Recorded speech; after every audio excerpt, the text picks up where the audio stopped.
তো অনেকদিন বাদে একটা ভিডিও করা। রাত্রেবেলা ছোলা ভিজিয়েছিলাম, সকালবেলা ছোলা ভাজা খাওয়ার পর খাবার দাবার খেয়ে রেডি হয়েছিলাম। এই দিন যাব হচ্ছে স্প্ল্যানেড। প্রথমে গেছিলাম বাজারে, তারপর মসলান্দপুর প্ল্যাটফর্মে গেলাম, তারপর ট্রেন একটা চলে গেল অন্যদিকে। আমি আমার ট্রেনের অপেক্ষায়, ট্রেন চলে এলো। ট্রেন আসার পর প্রচণ্ড ভিড় ছিল ভাই, তারপর আর ফুটেজ নেওয়া হয়নি। ট্রেনে কোনো মতে উঠে দাঁড়িয়েছিলাম বারাসাত পর্যন্ত, তারপর বসে নেমেছি। এবার যাচ্ছি মেট্রোতে, মেট্রোয় করে যেতে হবে স্প্ল্যানেড। এখানে ব্যাগ চেক হচ্ছে। স্টেশনে যাচ্ছি, মোটামুটি সব ফাঁকাই ছিল, কিন্তু প্ল্যাটফর্মে ওঠার পর চক্ষু চড়ক গাছ, প্রচণ্ড পরিমাণে ভিড় ছিল। তারপর গেলাম, চলে এসেছি স্প্ল্যানেড। উঠছি মেট্রো গলির দিকে, আস্তে আস্তে আস্তে করে যাচ্ছি। এইবার মেট্রো গলির দিকে আগাচ্ছি, গিয়ে একটু ওয়েট করতে হচ্ছিল, কারণ আমাদের সাথে আরও একটা ভাই এসেছিল ওই দিন, সংকেত নামে। ও আসার পর ও খেলা দেখতে গেছিলো, ইন্ডিয়ার খেলা দেখে আমরা প্রথমে গেছিলাম রিজিওনালে।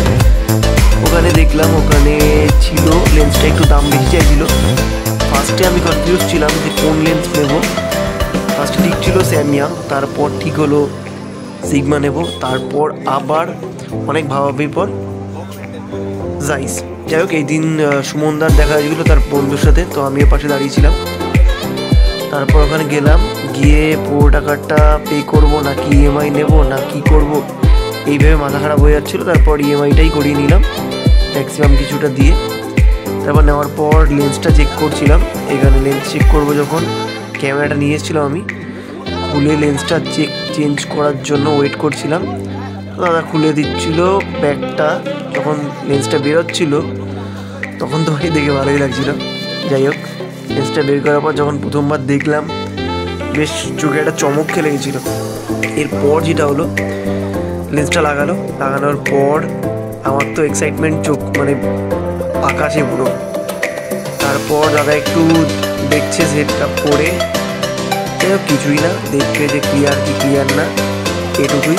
তারপর আমি আমার হাতে নিলাম, চেক করছিলাম একটুখানি যে সব ঠিকঠাক আছে কিনা। এরপর দেখলাম যখন সব ঠিকঠাক আছে, মেমোরিটা ফুল ছিল, কিছু জিনিস ডিলিট করছিলাম, যার কারণে টাইম লাগছিল। ডিলিট করার পর সুমনদা একটু চেক আপ করছিল, তো চেক আপ করার জন্য সংকেত পোজ নিয়ে নিয়েছিল। পোজ নিয়ে সুমনদা আবার একটু চেক করছিল কেমন কি হচ্ছে না হচ্ছে। যাই হোক, ছবি টবি তোলার পর ডিটেলসটা খুবই ভালো ছিল, সেটা আমাকে দেখাচ্ছিল। এরপর যেটা করলাম, একটা ফিল্টার লাগিয়ে নিলাম। ফিল্টার লাগানোর পর সুমনদা বলছে তুই আমাকে নিচ্ছিস? সংকেত বলছে হ্যাঁ তোমাকে নিচ্ছি। আমি বলছি হ্যাঁ তোমাকে তো নেবই, একসাথে সবাই এলাম। যদি ব্লগে তোমরা না থাকো তাহলে কী করে হবে? কারণ এই দোকানটায় কিন্তু আমাকে গাইড করেছে সুমনদাই। শুধু এই দোকানটা বলে না, কেরিয়ার বা যে কোনো কিছুর ক্ষেত্রেই সুমনদা কিন্তু সবসময় গাইড করে থাকে, আর যার কারণে আজকে এত কিছু করতে পারছি।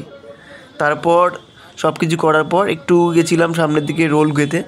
এখানে একটা রোলের দোকান আছে, এখানে খুব সুন্দর রোল বানায়।